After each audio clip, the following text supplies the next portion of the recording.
And now, person's going on a vision. And that's why it's called the third eye. I call it the first eye because now it's releasing its elixirs and we start having a very profound dimensional experience. The pineal gland is a tiny gland that sits between the back of your throat and the back of your head. And the pineal gland's primary function in normal three-dimensional reality is it manufactures two neurotransmitters called serotonin and melatonin. I mean, it has some other functions, but let's talk about that. The moment you wake up in the morning and your eyes open up and the wavelength of visible light is perceived in your eye, that wavelength of light hits the optic nerve, and the optic nerve sends a signal to a nucleus, which then sends a signal to another part of the brain, and then all of a sudden, the pineal gland gets the signal to make a chemical called serotonin. Mm-hmm. Serotonin is the daytime neurotransmitter. Right. Our brain will go into what's called beta brainwave patterns, and now we're alert, we're aware, we are aware that we have a body, we're aware that there's an environment, and we're very aware of time. Now, the inhibition of light, or the loss of light, when it gets dark, all of a sudden there's no more wavelength of light. The pineal gland switches off, and it takes serotonin and it begins to make another chemical called melatonin. Melatonin is the nighttime neurotransmitter, and melatonin then begins to change our brain waves into alpha, theta, and ultimately delta, and the body now can go into restorative sleep. So serotonin gets us up, melatonin puts us to sleep, and it's a function of what's called the circadian rhythm. Mm-hmm. How the sun rises and sets, people get used to that rhythm, right? Yes. There's 4 states of consciousness. There's wakefulness, there's sleep, there's dreaming, and then there's a transcendental moment. And when you've had enough of everything in this 3D world and nothing new is happening, you start wondering if there's something else. And so for me, you have a few mystical moments when you're a kid or in your early part of your life, and you start chasing that experience. And so for me, I wanted to understand if there was a bridge between that world where there are infinite number of dimensions in this three-dimensional world that we live in. So my interest in explaining this mystical science of the pineal gland is really thinking of the pineal gland as the brain's radio receiver.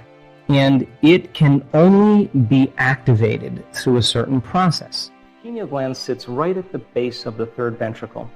And inside the pineal gland are these tiny little calcium carbonate crystals. They're stacked rhombohedrons. They're stacked on top of each other. And if you find the research, and I found it, the pineal gland has been called a neuroendocrine transducer with piezoelectric properties. Now, those are just big words. But piezoelectric effect is when you take a mechanical stress and you apply it to some crystals, and it begins to produce an electric charge.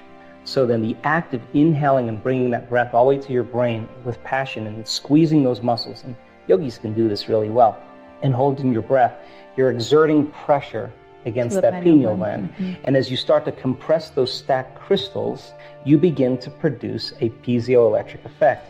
And you're taking a mechanical stress and you're turning it into an electrical charge. Now you're electrically activating those crystals. And those crystals are very sensitive to frequency. And all of a sudden, when they become electrically activated, the pineal gland becomes like a radio antenna. And now it can pick up frequencies faster than the speed of light. Now, why is that important? Because your pineal gland right now is determining whether there's enough light in this room. And if there's enough light in this room, it'll make a neurotransmitter called serotonin.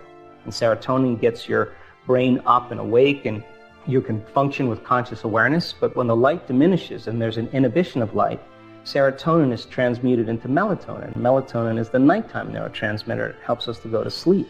But serotonin and melatonin are directly related to the wavelength of visible light.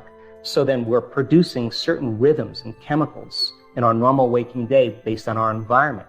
But when the pineal gland becomes electrically activated, it literally begins to produce a resonant electromagnetic field. And now that begins to send a signal out, and those crystals stretch until they can't stretch anymore, and then the field reverses and it compresses those crystals, and all of a sudden you have a little antenna right up in your pineal gland. And now it can pick up frequencies that are faster than the wavelength of light. That's called the quantum.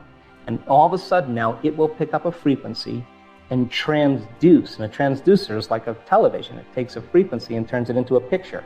And all of a sudden the person has an inner vision. And that inner vision is more real than the world we're sitting in right now. And melatonin then starts to turn into some very powerful chemicals. One of them, or two of them, are the most powerful antioxidants known to man. Anti-cancer, anti-aging, anti-heart disease, anti-stroke, anti-neurodegenerative, anti-inflammatory. Another chemical is the same chemical found in hibernating animals. No sex drive, no appetite, no preoccupation with the outer world. The inner world starts to become more real. The body moves into stasis. It's the same chemical where the caterpillar becomes the butterfly. Take the molecule, tweak it again. You have a benzodiazepine, fits in the same receptors. What it does is it suppresses the survival centers in the brain. Take the molecule, tweak it again, and now you have the same chemical found in electric eels, a very powerful biophospholuminescent chemical. Tweak it one more time, and now you have dimethyltryptamine, the most powerful hallucinogenic known to man. And now, person's going on a vision. And that's why it's called the third eye. I call it the first eye because now it's releasing its elixirs and we start having very profound dimensional experiences. So pulling the mind out of the body is beginning to liberate energy, and it begins to produce a magnetic field, electromagnetic field. But when the latent systems switch on, now we're going to access information no longer from our three-dimensional reality. We're going to access that information from the field, and the brain is going to begin to transduce that frequency carrying information into very profound imagery, and the person's going to have a full-on sensory experience without their senses, and it's going to be more real than the world we're sitting in.